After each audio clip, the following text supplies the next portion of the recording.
Is physics a dying field? Why has physics yet to deliver on the promises it made over a century ago?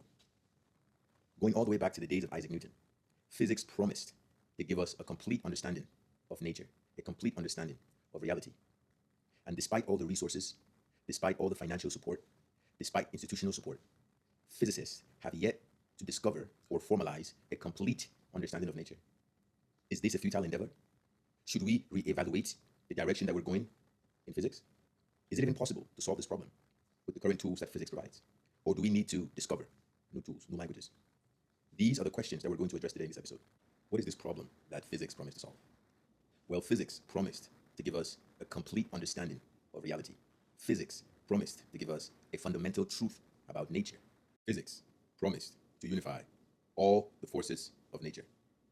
Why is it that physics has yet to accomplish its mission? Why is it that physics has yet to unify all the fundamental forces in nature? To be fair, some of the world's greatest minds have been physicists.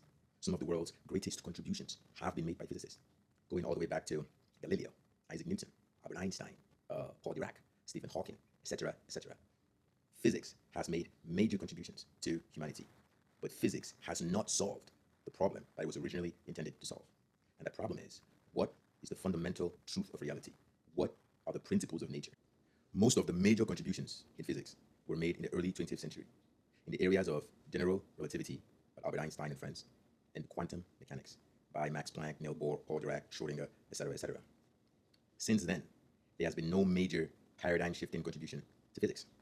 As a matter of fact, most physicists have either attempted to reconcile quantum mechanics with general relativity and failed, or they've gone into the workforce/academia, where they focused on squeezing out utility from our current understanding of physics. Einstein's general relativity gave us an understanding of the physical world and the force of gravity. Quantum mechanics gave us an understanding or a model of the energetic world that underpins our physical world. But no existing framework has been discovered that unifies or reconciles these two perspectives. And this has been the goal of physics since the early 20th century. A few examples of attempts to unify general relativity and quantum mechanics have been string theory and quantum gravity.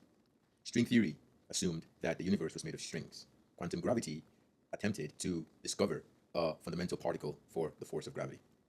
Both attempts failed. Nonetheless, quantum mechanics has proven useful, as its principles have been used in the creation of quantum chips and quantum computers.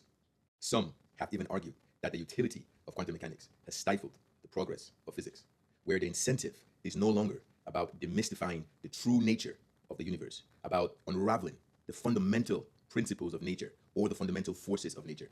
The incentive model is now financial, where physicists are recognized for their contributions based on its economic output. Will this path lead to the underlying truth that physics has been in search of? Could Einstein and Isaac Newton have made their monumental discoveries under the same incentive model that we have in physics today? The answer is no. So, have we lost our way? Do we need to go back to the early 20th century to reevaluate where we lost our way? Yes, we've lost our way. In my opinion, we must go back to the basics. We must go back to understanding nature in the general sense. Less focus on the quantum aspect of nature or the physical aspect of nature.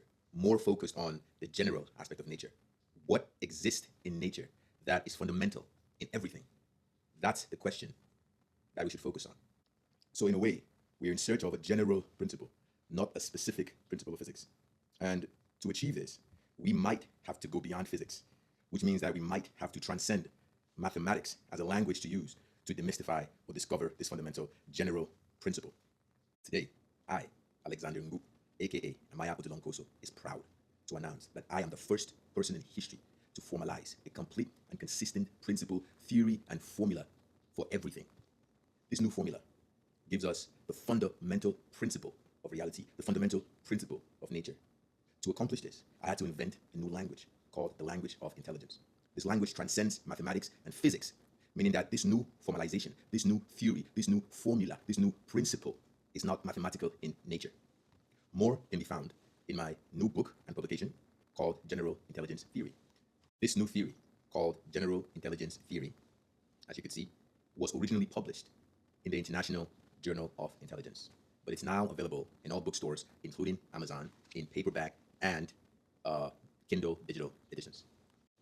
This book is a must-read for anyone curious about the underlying nature of reality, for anyone curious about the concept of intelligence.